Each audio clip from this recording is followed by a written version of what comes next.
সুপ্রভাত, নমস্কার জানিয়ে আজকে আবার একটা নতুন দিন শুরু করলাম।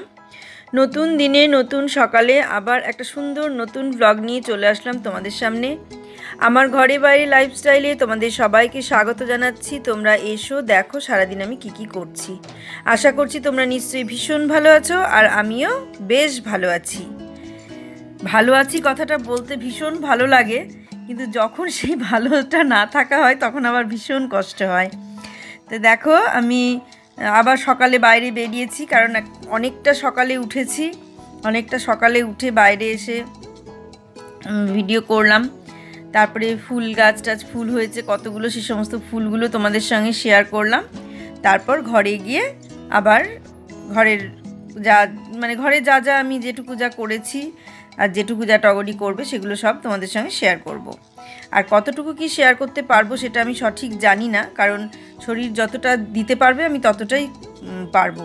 আর যেটা সমস্যা, এখন অন্য কোনো সমস্যা নেই।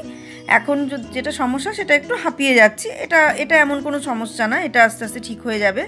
তবে এখন বেশ ভালোই আছি, আর কোনো অসুবিধে নেই। তবে তোমাদের যে কমেন্ট পেয়েছি যে ভালো থাকার জন্য, সুস্থ থাকার ব্যাপারটা, সেটা ভীষণই ভালো লাগছে, ভীষণই ভালো লাগছে।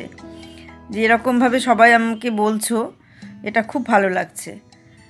তা চেষ্টা করছি তোমরা যেভাবে বলবে সেভাবেই থাকার, যাতে আর অসুস্থ না হই। দেখো কতগুলো ফুল ফুটেছে গাছে। সকালবেলায় এসে এই ফুলগুলো দেখতে ভীষণই ভালো লাগে। তো এই ফুল দিয়েই পুজো করা হয়েছে। ফুলগুলো তুলে নেওয়া হয়েছিল, দিয়ে তারপরে সেই ফুল দিয়ে পুজো হয়েছে। বেশ ফুল ফুটেছে। আর এই রঙ্গন ফুল জানি না ঠাকুরকে দেওয়া যায় কি না, আমি সেটা জানি না। আর এই সাদা ফুলগুলো প্রচুর ফুটেছে, এগুলো তুলেওছি। চলো, ফুল গাছ দেখানো হয়ে গেল, এবার ঘরে যাই। ঘরে গিয়ে আমি যা যা করেছি ঘরে গিয়ে সেগুলো তোমাদের সঙ্গে শেয়ার করি। যেহেতু অনেকটা সকালে উঠেছি, তাই সকালটা যেন অনেকটা বড় লাগছে, মানে সকালটাই যেন শেষ হচ্ছে না এরকম মনে হচ্ছে। আর শরীরটাও বেশ ঝরঝরে লাগছে। আর এটা দেখছো বৃহস্পতিবারের ব্লগ, যেটা তোমরা শুক্রবারে পাবে। আর আমি ভয়েসটাও দিচ্ছি শুক্রবারেই, আর এটা বৃহস্পতিবারের ব্লগ।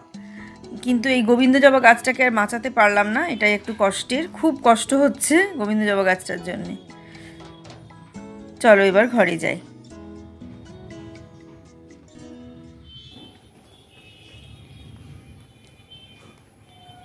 আজকে বৃহস্পতিবার, সকাল এখন অনেকটাই সকাল। আমাকে ডাক্তারে অনেকটা সকাল সকাল ঘুম থেকে উঠে এক্সারসাইজ করতে বলেছে, যেটা অনেক দিন ধরে বন্ধ হয়ে গেছে। তাই সেই জন্যে আজকে একটু সকাল সকাল উঠে পড়লাম। তো উঠেই দেখো একটু হাঁটাহাঁটি করে এসেছি ছাদ থেকে। হেঁটে এসে এখানে ভাত বসিয়ে দিয়েছি, আর এখানে ভাত বসিয়ে দিয়েছি। আর এখানটায় চাল ভেজানো আছে, মানে ভিজিয়ে রেখেছিল বুয়ার বাবা, দিয়ে চলে গেছিলো স্কুলে। আমি এবার সেটা ধুয়ে রাখলাম। আর ভাতের জল বসিয়ে দিয়েছি, জল মনে হয় তখন ফুটে গেছে, চালটা দিয়ে দেবো এবার। আর এখানে এই দেখো, এখানে পনিরটা কেটে গরম জলে ভিজিয়ে রেখেছি, যেগুলো আমি করেছি আর কি ঘুম থেকে উঠে।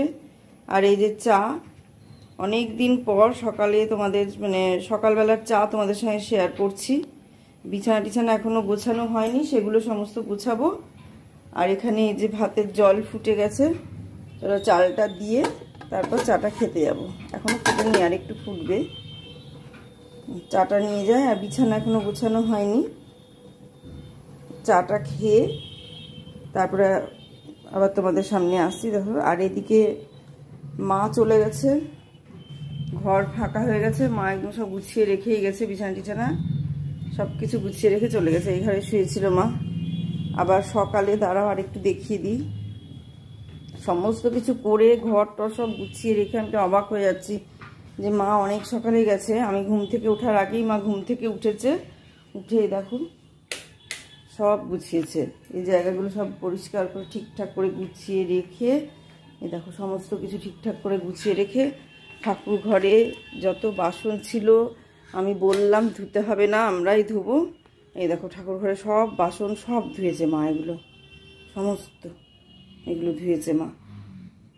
কি বলবো তাই বলে, যে বাসনগুলো আমরা ধুয়েছিলাম না, মা সব ধুয়েছে।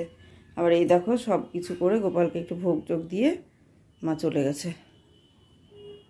দেখো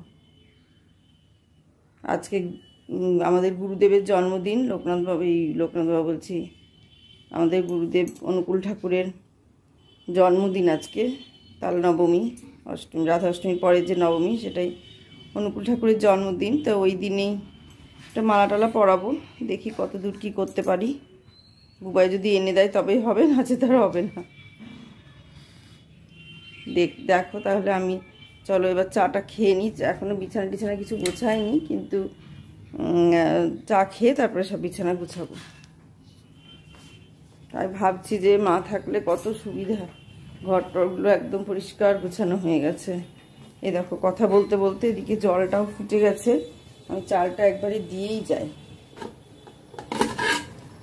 চালটা দিয়ে না গেলে আবার চা খেতে খেতে অসুবিধা হয়ে যাবে, চালটা দিয়ে কমিয়ে দিয়ে যাব।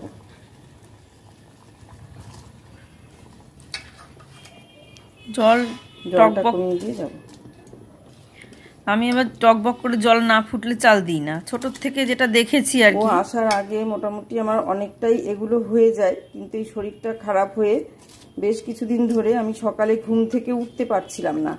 ঠিক সেই কারণে না আমি অনেকটা কিছু করতে পারতাম না, ওকে সেই ডাল ভাত সব করতে হতো। কিন্তু এর আগে আমি দেখবে আমার ভিডিওতে আছে দেওয়া, যে আমি উঠে ও আসার আগে মাছ ধুয়ে মাছে লবণ হলুদ মাখিয়ে তারপরে ডাল বসিয়ে, ডাল প্রায় সেদ্ধ হয়ে যেত, ভাতও প্রায় হয়ে যেত, সেই রকম সময় ও আসতো। কিন্তু শরীরটা বেশ কিছুদিন ধরেই মানে টালমাটাল করছে। তারপরে তার সঙ্গে আমার বাইরেরও ভীষণ অনেক কাজ, মানে বাইরে জন্মাষ্টমীর জন্য প্রচুর কাজ করলাম, সেই কারণে মানে সকাল সকাল ঘুম থেকে উঠতে পারতাম না, শুতে অনেকটা রাত হয়ে যেত। সেই কারণে সকাল সকাল উঠতে পারতাম না বলে আমি সকাল সকাল মানে এগুলো বসাতেও পারতাম না, ওকে এসেই সবটা বসাতে হতো।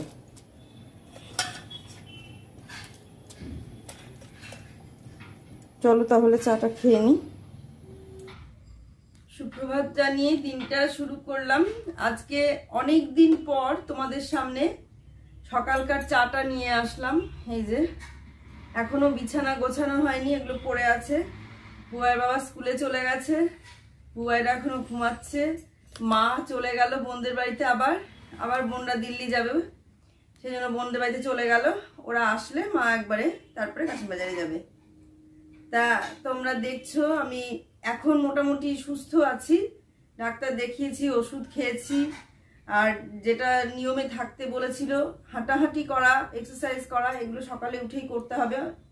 আর ঘুম কম, খাওয়া দাওয়া নিয়মে এইভাবে চলতে হবে। ডাক্তার তো ভীষণ বকলো, মানে এতটাই বকলো কিছু বলার নেই, যা মুখে আসলো তাই বললো, কিছু করার নেই। ডাক্তার যখন বকে সেটা খারাপের জন্য না, ভালোর জন্যই বকে।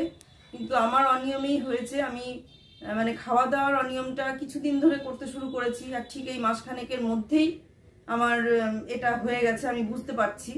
কারণ এই 1-1.5 মাস ধরে জন্মাষ্টমীর আগের থেকে, জন্মাষ্টমীর 15-20 দিন আগে থেকে জন্মাষ্টমীর দিন 7-10 পর পর্যন্ত আমি যেভাবে আমার লাইফস্টাইল চলেছে আর কি, তাতে মানে একদম মানে খুবই অনিয়মিত চলেছে। আমার এটা উচিত না, আমাকে রুটিন মাফিক চলতে হতো, যেটা আমার চলা হয়নি। যেটা আমি চলতাম, চলে আমি ঠিক ছিলাম, একদম পুরো ঠিক ছিলাম, কিন্তু চলতে পারিনি বলে আবার গন্ডগোল হয়ে গেল। এবার দেখো চলি, আমি না যে চলি না তা না, আমি একদম নিয়মেই চলি একবারে।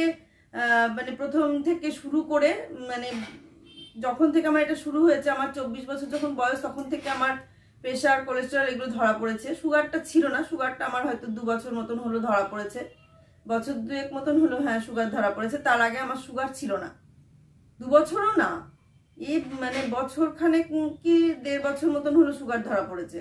তার আগে এত সুগার আমার ছিল না, কিন্তু প্রেশার কোলেস্টেরলটা আমার বহুদিন থেকে আছে।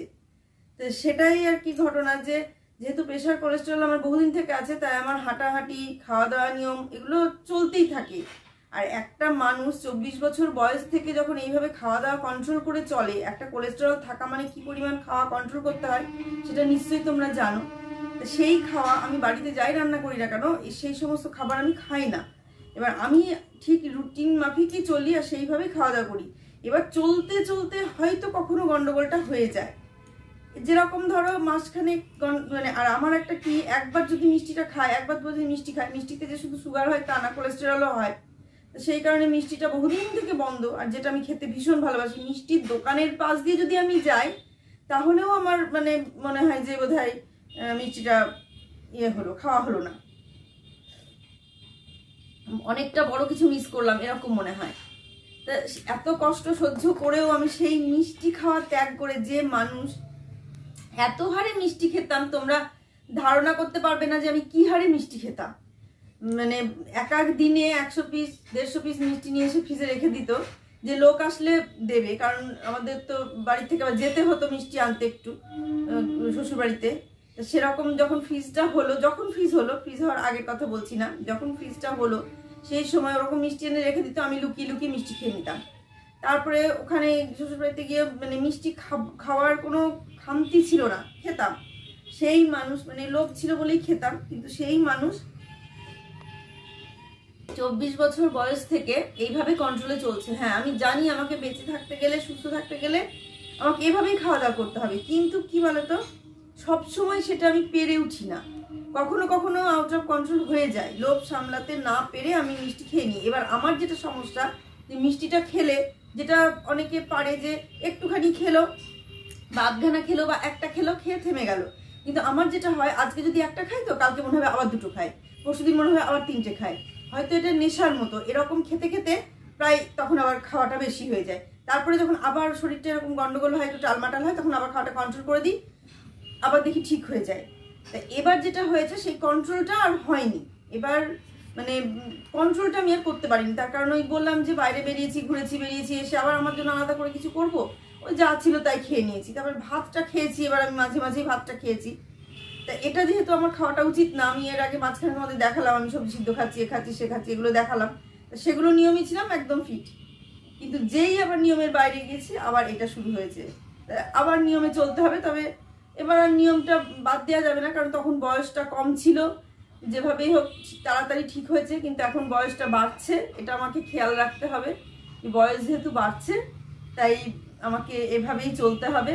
এত লোভ করে চললে চলবে না জীবনে বাঁচতে গেলে, কারণ এখন যেহেতু মানে মোটামুটি ভালো একটা সময় ঈশ্বর দিয়েছেন আমাকে বেঁচে থাকার জন্যে, তাহলে সেই সময়টাকে হেলায় হারানো আমার উচিত না। আমি সবই বুঝতে পারি, কিন্তু বলো মাঝে মাঝে তো এটা হয়, আর কি করব।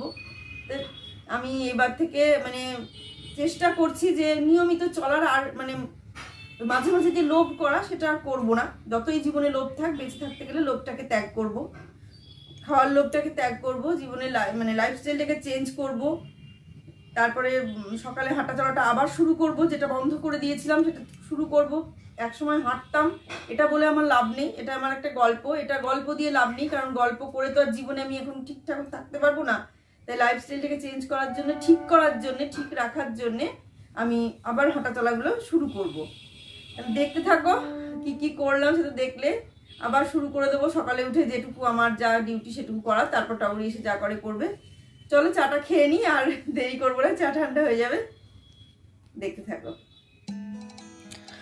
অনেক কথা বলে দিলাম, এবার আবার কাজ শুরু করে দিলাম। সকালে যেটা আমার কাজ, বিছানা গোছানো, পরপর যে সমস্ত কাজগুলো সেগুলোও চলছে, পরপর খাওয়া দাওয়া ঠিকঠাক চলছে। শরীরটা এখন একটু মোটামুটি ঠিক আছে, ভালো আছি, বেশ ভালো আছি। আর তোমাদের কমেন্টগুলো পেয়েও বেশ ভালো লাগছে, তোমরা খোঁজ নিচ্ছ যে কেমন আছি, শরীরের যত্ন নাও, এই যে সমস্ত কথাগুলো শুনছি, কমেন্ট পাচ্ছি, এগুলো ভীষণ ভালো লাগছে, ভীষণ ভালো লাগছে। এরমভাবে কমেন্ট পেতে কার না ভালো লাগে বলো। মানে নিজের শরীরের জন্য অন্য কেউ খোঁজ নিলে পরে সত্যিই খুব ভালো লাগে। আর কেউ যদি খোঁজ নেয় তাহলে তো মানে খুবই ভালো লাগে, আবার খোঁজ না নিলেও খারাপ লাগে যে কেউ খোঁজ নিল না, এরকম মনে হয়। তা সে যাই হোক, এইভাবেই চলছে। তো কাজগুলো সেরে নিই। সকালে দেখলে তো ভাত বসিয়ে দিলাম, কিন্তু ভাত মানে জলটা টকবক করে না ফুটলে চাল দিতে আবার কেমন লাগে। মানে ছোটো থেকে ওটাই দেখেছি মাকে, যে জল যখন টকবক টকবক করে ফোটে তারপরে চাল দেয়, একসঙ্গে চাল জল দিয়ে দেয় না। আমাদের আবার শ্বশুরবাড়িতে গিয়েও দেখতাম শাশুড়িকে যে জল বসিয়ে দিত, জল টকবক করে ফুটতো, তারপরে চাল ধুয়ে দিয়ে দিত। আর আমাদের এই চালগুলো আবার ভিজিয়ে রাখতে হয়, একটু ভিজিয়ে না রাখলে ভালো হয় না। আর ওই সময় শাশুড়িকে দেখতাম চাল ভিজাতো না, কিন্তু আমার মাকে আবার দেখতাম চাল ভিজাতে, শহর মানে মা দেয়ার বাপের বাড়িতে একরকম চাল ছিল, হয়তো সেই চালটা ভিজাতে হতো, আর আমার অভ্যাস ওই রকমই কেনা চাল, ওই জন্য জানি না মানে ভিজিয়ে রাখলে চালটা মানে ভাতটা ভীষণ ভালো হয়। আমাদের যে চালটা নিয়ে আসে, আমি সেই চালটার কথা বলছি, সব চালের কথা আমি বলতে পারবো না। কিন্তু শ্বশুরবাড়িতে যখন প্রথম গেলাম তখন তো সব ঘরের ওই জমির ধানের চালের ভাত, ওরা সেই চাল ভিজাতো না, বেশ মোটা মোটা চাল ভিজাতো না, কিন্তু এমনি দিয়ে দিত। আর ওই ভাতগুলো খুব মোটা মোটা হতো, শক্ত হতো, খেতে কষ্ট হতো, কিন্তু কিছু করার নেই, খেতেই হতো। যতই খেতে কষ্ট হোক আর যাই হোক, খেতে তো হবেই, মানে আমার জন্য তার আলাদা করে কিছু হবে না। তারপরে যখন তারপরে আস্তে আস্তে আস্তে আস্তে চেঞ্জ হলো, ধান দিয়ে দিত, দিয়ে চাল নিত, এরকম করতো, মানে অনেক রকম ইয়ে করলো। তারপরে ধান দিয়ে হয়তো টাকা নিয়ে নিত, এরকম করতো। তারপরে এরকম করতে করতে আস্তে আস্তে আস্তে চেঞ্জ হয়ে গেল, কেনা জিনিসই হলো। তো বিছানাটা গুছিয়ে নিলাম, খুব বেশি কিছু গুছালাম না, আর ঘর গুছানোই ছিল, মা মোটামুটি সমস্ত গুছিয়ে দিয়েই গিয়েছিল, ওই জন্য আমাকে আর এক্সট্রা করে কিছু গোছাতে হয়নি। যেগুলো দেখলে তোমরা যে গুছিয়ে রেখেই গেছে। আর মা থাকার তো একটা আলাদা অ্যাডভান্টেজ আছেই, সবার ক্ষেত্রে, শুধু আমার ক্ষেত্রে না, প্রত্যেকের ক্ষেত্রে। মা হয়তো চলেই যেত, কিন্তু মানে একটা দিন থেকেই চলে যেত, আমাদের বাড়িতে থেকে কাশিমবাজারেই চলে যেত, আর যেত না এখন ওদের বাড়িতে। তারপর আবার ওরা যখন যেত তখন আবার আসতো। কিন্তু আমার এসে এখানে শরীর খারাপ হয়ে গেল, কি করবে, থেকে গেল। বিছানা গোছানো হলো, গুছিয়ে হাঁপিয়ে গিয়েছি। ধীরে সুস্থেই কাজ করছি, তাড়াহুড়ো করছি না, খুব ধীরে সুস্থে করছি। আর ওদিকে টগরি চলে এসেছে, রান্নাটা শুরু করেছে। কি কি রান্না হবে চলো তোমাদের সঙ্গে দেখিয়ে দিই, তারপর ফুল কটা তুলে নিয়ে আসি। চলো দেখতে থাকো। আমি বেশি যে সেভাবে ভারী কিছু কাজ করতে পারছি না, হালকা পাতলা যা যেভাবে করছি সেই হালকা পাতলাগুলোই তোমাদের সঙ্গে শেয়ার করছি, দেখতে থাকো। তা সেটাই বলছিলাম যে মা থাকতো না, চলেই যেত, কিন্তু আর যেহেতু আমার শরীরটা খারাপ হয়ে গেল, ওই জন্য মা আবার থেকে গেল বলে বোন বললো আবার এই কদিনের জন্য, 5-6 দিনের জন্য আবার অতটা রাস্তা যাবে এখান থেকে, সেই বহরমপুর কম রাস্তা না, এত রাস্তা আবার যাবে আবার আসবে, জার্নি করা, তার থেকে আমাদের বাড়ি থেকে চলে আসো, 2 দিন থাকো, আমরা তো আবার চলে যাচ্ছি 2 দিন পরেই, তোমাকে তো আবার আসতেই হবে, সেই কারণে থাকার দরকার নেই, তুমি যাওয়ার দরকার নেই, তুমি একবারে আমরা আসি ঘুরে তারপরে যেও, সেই হিসেবে মা আবার ওদের বাড়িতে গেল। তা সেই কারণে গেল। এবার মা ছিল বলে আমার দুপুরে ঘুমটা কি সুন্দর বন্ধ হয়ে গেছে, দুপুরে আর এখন আমি ঘুমাই না, মানে এটা ওটা করি, মানে দুপুরে এমনিতেও ঘুম কম, শুয়ে থাকতে থাকতে এই 5টা 5:30 দিকে ঘুমটা তখন চলে আসে। এবার ধরো 5টার দিকে যদি আমি বাইরে বেরিয়ে যাই তাহলে ঠিক আছে, কিন্তু একা একা বাইরেও বেরোতে পারি না, মানে ভালো লাগে না আর কি, একা একা বেরোবো, কার সঙ্গে বেরোবো একা একা, সেই কারণে বেরোই না। তো এই তো ব্যাপার। চলো ফুলগুলো তোলা হলো, এবার এই অ্যালামন্ডা ফুলগুলো তুলছি। আর রঙ্গন ফুল ঠাকুরকে দেওয়া যায় কি না তোমরা কেউ আমাকে জানিও, তাহলে হয়তো এক আধটা তুলে নিয়ে একটু দেবো কারোর চরণে, কিন্তু আমি তো জানি না রঙ্গন ফুল ঠাকুরকে দেওয়া যায় কি না, সেই জন্য তুলিও না। অনেকগুলো অ্যালামন্ডা ফুল ফুটেছে, এখন দেখছি টবগুলো একটু বড় বড় টব নিতে হবে, তাহলে আরেকটু ভালো হবে, কারণ গাছগুলো অনেক বড় হয়ে যাচ্ছে, তো দারুণ ফুল ফুটছে, আর বিভিন্ন কালারের আমি ভাবছি নেব। এগুলো বোধহয় 12 মাসই ফোটে, তাও আমি জানি না 12 মাস ফোটে কিনা, যাদের বাড়িতে আছে তারা আমাকে জানিও। আজকে রান্না হলো মানে এখনও চলছে। এটা হচ্ছে পনির দিয়ে আলু দিয়ে একটা ঝোল করা হলো, আর আজকে নিরামিষই খাবো যেহেতু গুরুদেবের জন্মদিন, সেই জন্যে, তাই সেই কারণে এই পনির দিয়ে আলু দিয়ে একটা ঝোল করা হলো। যে পনির এখানে ভেজে রেখে দিয়েছে, আর এখানে আমার সেই সবজি সেদ্ধ হচ্ছে ডাল দিয়ে, সেই আগেকার মতো মানে যে 2 মাস গন্ডগোল হয়েছে, 1-1.5 মাস মতন, সেই 1-1.5 মাসের গন্ডগোলটা আবার ঘাটতি পূরণ হবে। আর এখানে রুটি ভাজবে, এরকম আটা মেখে গুলি করে রেখে দিয়েছে, 4টে রুটি হবে। আর এদিকে হয়েছে আলু দিয়ে পটল দিয়ে তরকারি আর আলু ভাজা। আজকে আর ডাল হয়নি, আজকে যেহেতু ঝোলটা বেশি পরিমাণ হচ্ছে তাই ডাল হয়নি। আর টগরি এখানে রুটি ভাজছে, টগরিকে একটু দেখিয়ে দিই, টুকটা দেখাও, এই দেখো টগরি, তোমরা আমাদের টগরিকে দেখোনি, আজকে দেখে নাও টগরিকে, হাই বলো, হাই। এই দেখো রুটি ভাজছে,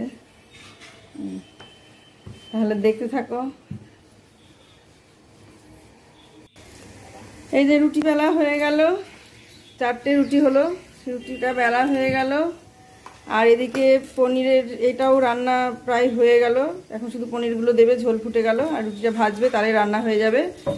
আর এমনিতে খুবই ভালো রান্না বান্না, খুব ভালো, কথাবার্তা ব্যবহার সবই ভালো। তো ভালো বলেই আছে, ভালো না থাকলে হয়তো থাকতো না। তোমরাও ভালো, তাই আছি। আর যেটা হয় এতদিন টিকে থাকতাম না। না, সত্যি খুবই ভালো। এটা সামনে বলছি বলে তাই না, এমনিতে ভীষণই ভালো। কোনোদিন দেরি হলে বলে দেয় যে বৌদি এরকম দেরি হচ্ছে, একটু আসতে।